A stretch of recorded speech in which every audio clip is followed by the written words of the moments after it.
Welcome to Good Dean Wilson. I'm so glad you're with us wherever you are around the world. We're grateful that you've joined us. You can always find us at goodlifetelevision.org. Wonderful long form interviews, power clips, we call them, where we kind of break up those interviews. And also you can find us on all the social media platforms. But we're grateful that you're joining us. If you're watching us locally on television in Santa Barbara, California, we welcome you as well on TVSB. And I'm so excited about my guest today. She goes from Nashville, actually. Jodi King with me. And Jodi, welcome. Thank you so much. It's great to have you. Jodi and her husband, Chris Rademacher, make up the now award-winning duo Love and Outcome, which we're going to talk all about in a minute. They've received a Dove Award nomination, lots of great things are happening for Love and the Outcome and through Love Outcome. And so we're excited to tell you all about that. But I wanted to kind of start, Jodi, with you. You guys are Canadian born. Tell me kind of about your background, kind of growing up and where you came from. Yeah. Yep. I'm a prairie girl through and through. I'm from Winnipeg, Manitoba, Canada. So if you're listening and you're like, what the, where? If you are in Minneapolis and you just don't turn your steering wheel, you just go north. Yes, you can go north all the way to Fargo, past Fargo. You just keep going. And I'm like an hour past the border into Canada. And it's like about 800,000 people, really big city that you've probably never heard of. And really artsy, really, they call it Winterpeg because I think my husband, Chris, who's the stats man, told me it's the largest area with that gets below 30 degrees with the largest number of people in it actually living there year round. So it's cold in the winter and beautiful in the summer. And it's where you make music all winter long because it's so cold. There's not a lot else to do. And so that was me singing in my hairbrush since I was 3. And I can't even believe it. Like I never really grew up. I just got a real microphone. So that's pretty cool. And I always prayed for a handsome husband who loved Jesus. That was my whole list. And I got that. So life has been a series of amazing, amazing things with some really, really hard stuff in between. And I just think it's the best to get to travel as a family most of the time with my best friend making music, and it's been a trip. That is awesome. Where did you guys meet? We met actually at his band's audition to join the worship band I was in. So I was singing and playing keyboards in this worship band that was traveling across Canada, doing live worship nights in all the major cities, which doesn't really happen in Canada, hardly ever. I don't know if it's even really happened since. It was really special. It wasn't a denominational thing. It was just a citywide worship invitation. And we'd play at these really cool theaters in the middle of the downtown of the city. And so we needed a bass player. And so he auditioned to join it. And I was like, yeah, you should hire that guy. He looks like, Sting's younger brother. He's super hot and he played bass guitar like a beast and just a super good guy. So I met at the audition and then we toured the country together for almost 2 years. And it's pretty revealing who someone really is when you're in a minivan together for 2 years of tour dates. You really get to know who that person is. There's no faking it. And he became my closest buddy, like just a really good friend. And the rest is history. Wow. And 18 years now of marriage. Yeah. Can you believe it? I can't. It's crazy. I can't believe it. I mean, we've just sort of kept saying yes to each other and to the Lord in a nutshell. We joke on stage when we talk about our marriage and we're like, well, it's mostly good. It's mostly good because that's the truth. It's always the best gift in my life, but there's just times it's really hard, especially when you mix business and touring the world together, parenting in public, living your married life in public. It's a lot of dynamics. And I don't think we could have handled it in our early years of marriage. We were 2 separate bands for a while. Before we joined this worship band together. So I think that it was good to get a couple years of marriage under our belt. Our egos were sort of tamed a little bit. And then we were able to do this thing together. But it works. He's a typical bass player, like steady, man of faith who doesn't really go up and down a whole lot. He maybe does in his head, but he sure doesn't act that way.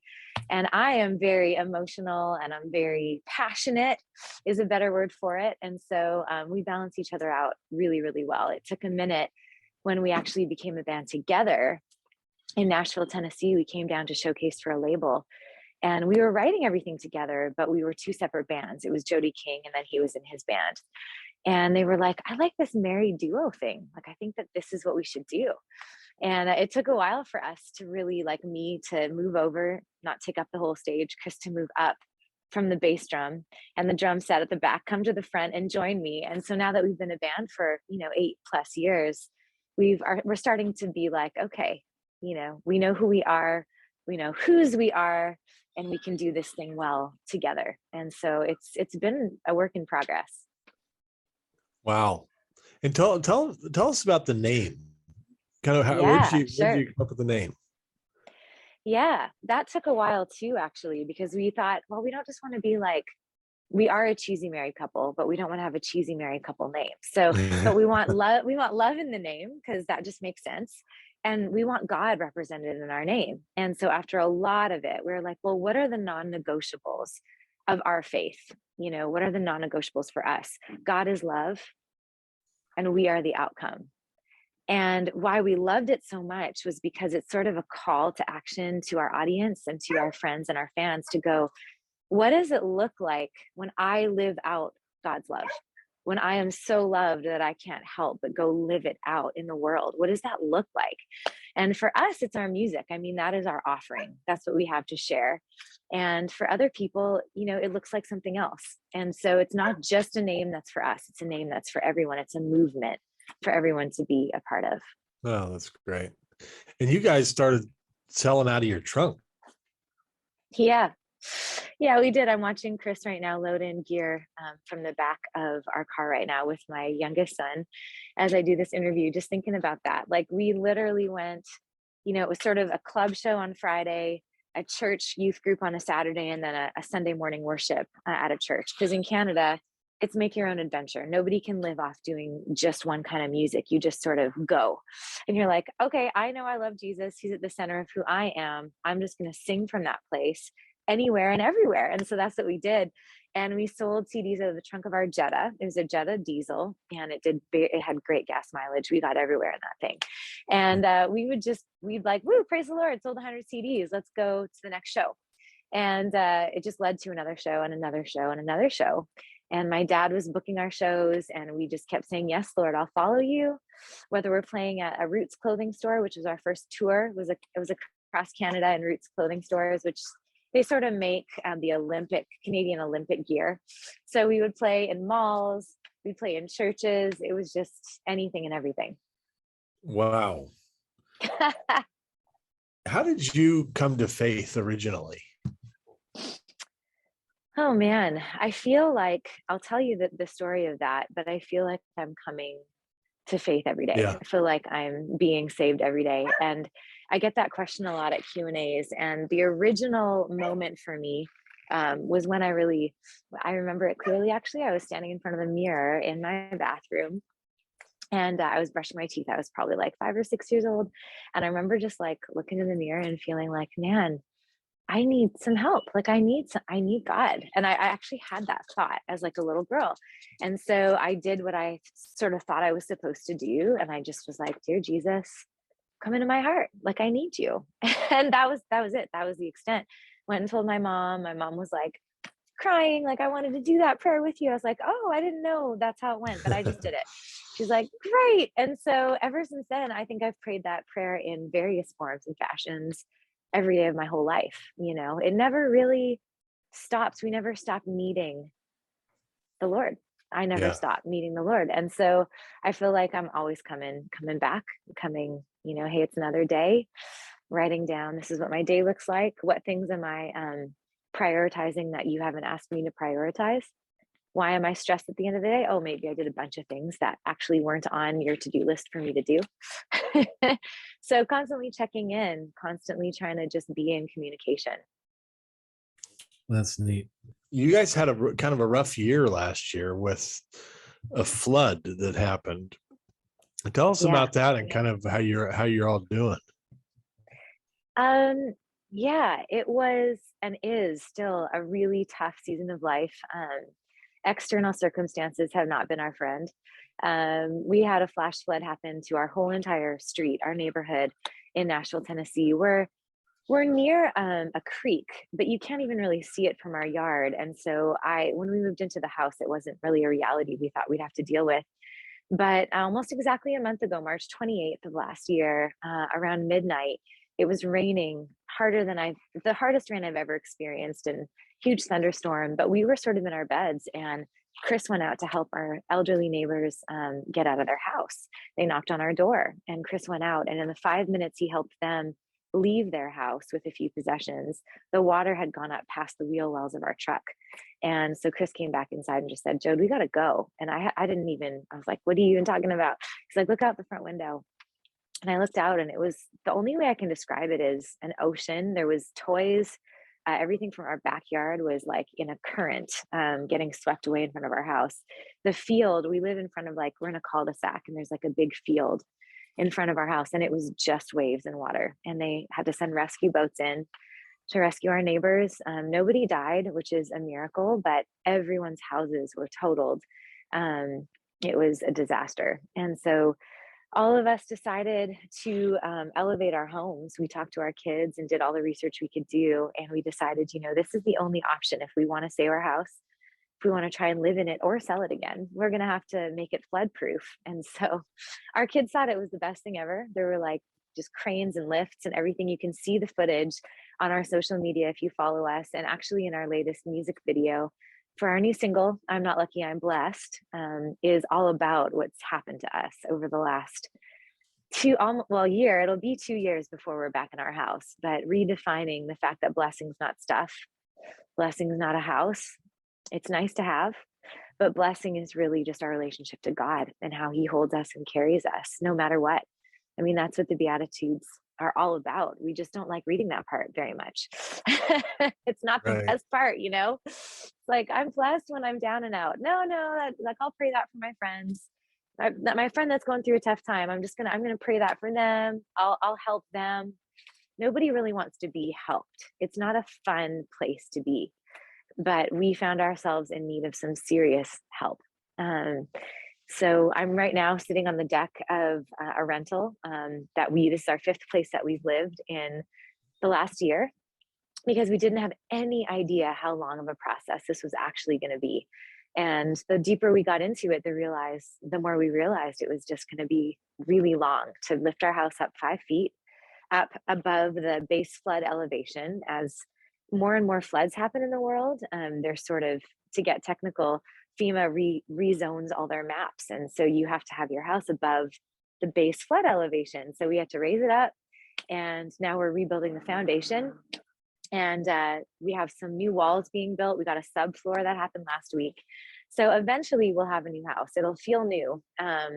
But it's been a process, to say the least. And it's really what our whole new song is about, what our whole message is right now. Is just, if you are listening to this interview and you feel like, man, I've had a hard year with COVID, with loss, with grief, with circumstance, with health, with finance. I mean, all of us, who has not been affected in some way just by how tough it's been, this season of life we've all found ourselves in. And lo and behold, we found ourselves with this song that's all about, man, I might not feel very lucky right now, but I am blessed, because blessing doesn't change. Blessing doesn't shift, because the Lord doesn't shift and change. The Lord stays. And so we are all blessed, even if it doesn't necessarily look like it. So I hope that encourages somebody Oh, today. that's really good. That's really good. And I was reading about your book. You wrote a book called "You Got This," and and I read the description as it's a guide to ditching perfect and showing up in your real life. So Yeah. there's I love this, because often on this program we're dwelling on the good here. We're dwelling on the good things, but we also keep it real in terms of, Yeah. there's a lot of suffering. There's a lot of pain, just being on earth Yeah. as it Right. were. Yeah. But talk about your book and kind of what your thought was with this. Yeah. I think for me, growing up as a female in the world, in the church, there's just a lot of pressure on being the ultimate woman. I think that we all, if we haven't said it out loud, we've felt it. You know, the ultimate woman is married with kids, with a two-car garage, with a house, with all this. You know, you're supposed to be at a certain point at a certain stage of life. And when life doesn't really go that way, or it's Mother's Day and you never had the kids and you haven't been able to, maybe that's been a struggle or a journey, or maybe you didn't want them, you actually chose career. These are things that we don't say out loud. Like, we don't feel like we're allowed to be human. We don't feel like we're allowed to just go after our dreams, even if it's being a mom and a career woman. It's really funny. We just kind of live under a lot of these assumptions. And I didn't even realize it until I got older, became a mom, but I did everything out of order in my life. I was married 10 years before I had kids. I was chasing a career and a record deal, and it was pretty clear that that season wasn't for motherhood just yet. And I've just had to really go, God, is this you? Can I trust you in this? Because I'm not really doing things the way the world tells me I'm supposed to do it. Even the way the church sometimes makes me feel that I'm supposed to do it. But is this the way you're asking me to do it? Are we in sync? Because if we're in sync, I can dance to the beat of my own drum. I've got this if you've got me. And so that conversation, that dialogue just led to a place of going, man, I can't be the only one. I can't be the only one that's felt this pressure to prove, to work from a place of proving my worth instead of showing up with purpose and going, I know what I'm called to, so I'm going to stop comparing my life. If we can hold on to that, then we can walk with a skip in our step. We can walk confidently because it's not me versus someone else. It's me with everyone else. It's us together, just operating out of this purpose, this calling, and just confidently doing it to the best that we can. And, instead of saying like, oh, come over anytime, you're welcome here, trying to be inviting and hospitable, but our house is a mess and we're having hot dogs for dinner. So we're like, actually, let's reschedule. It's like, hey, I'm not going to apologize for my life, but I'm going to welcome you into it. And that takes courage. Hey, it's hot dogs tonight, but you're welcome to come over. Right? That is a shift in womanhood. That is a shift for humanity to go, I'm human and I'm a Christian. I'm not one or the other. I'm both. And so I'm just going to show up as I am. I'm going to try and ditch this perfection that I feel like I'm under. And I'm going to make a choice to not work from that place. But it's hard. I mean, even this interview, I was just like, man, it was a tough morning. I didn't get a chance to like shower and curl my hair all fresh, all the things. But it's like, I can either like show up as I am and throw a leather jacket on and put my hair in a bun, or not show up. But if we wait for perfect, we never show up. Right. We never show up. That's a great point. Perfectionism really isn't a good thing. I mean, if you think about it. It's true. It's really true. It gets complicated, right? We want to, in the name of being the best we can be and being the best Christians we can be and doing our best under that umbrella, which is good intentions, right? Even biblical in some ways to go, this verse says this, but God looks at the heart. God looks at the heart. It says man looks at the exterior. God looks at the heart. And if we can keep that in mind, we really can relax our shoulders, and just show up as we are. Yeah. Yeah, that's good. That's really good. You guys have a new album coming out in 2022. Called Only Ever Always. Tell us about the album. That's what God was telling me when we wrote this album. I only ever always love you. I'm not guilting you. I'm never shaming you. That shame, crazy person voice in your head, that's not God for anyone listening. Because I thought so for a while. I was like, ooh, I think that's probably the Lord. I didn't do good enough here and there and there. It's calling me to try harder. It's like, no, God is only ever always loving you. Everything starts there. And so that's been a journey for Chris and I both to let go of shaming and guilting ourselves and start from a place of love, because that starting place is so different, if we can get a hold of that. And so that song was written from that place, from that dream and prayer to be like, oh, if only we could operate from there, wouldn't that be freeing for us and for others listening to our music? And so, it's been a journey. This album was written during COVID, a lot of it through Zoom sessions, which we'd never done. some in person, some, yeah, all over the shop. But we really put our heart into it like we always do. I don't think we know how to do anything else. And it's been really special. We started playing shows again and test driving a lot of the material. And I think our prayer has really just been if people would just feel seen and loved and welcomed by this album, by this music, by our shows, because that's what Jesus did. And that's what we want to do. So the album comes out in April. We talk about it a lot on our podcast, which we have, and it's just been a blast to start sharing the tunes. That's wonderful. So you guys are playing now. I mean, is your schedule fair? I mean, Yeah. How is it compared to normal? Yeah, good question. I wonder what normal is going to be for people like us moving forward. We had about a year and a half where we didn't play at all, which was really hard, really, really, really hard from an identity perspective. Who are you without the thing you're most known for? I mean, I think that's a question we all asked ourselves in that season. And then it was also just hard financially because this is all we do. We don't have any other backup plan, and we're Canadians on visas in America that can only legally do music. So there was a whole bunch of struggles that we were faced with in that season. So to be able to be out and playing again is just, it's just the best. I mean, we missed it so much. And especially with new songs, right? Because we have a new story to share. We have a new testimony, not that it's all fixed up, but that God's faithful. And I think everyone needs that reminder, especially right now. So all our dates are on our website. We played I think we had 2 weekends off in the fall. Other than that, we played straight through, and we've got a tour lined up in April when the album comes out. So you can check it out at lovingtheoutcome.com. It should all be there. Nice. Wonderful. Lovingtheoutcome.com is the website.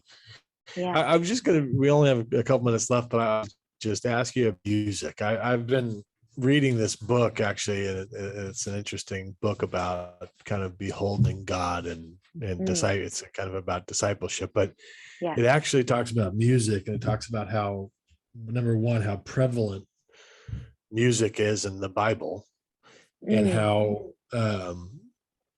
that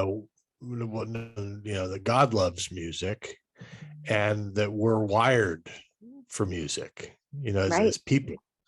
And I was thinking about just kind of how powerful it is. And it actually talks, I mean, obviously, we know the story of Paul in prison, and, what was their, what was the way in which they handled that, and singing was a big part of it.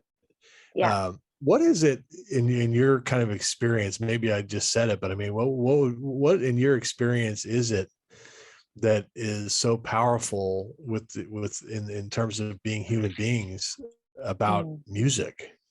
There's something about, sometimes we need to sing something and say something to see it.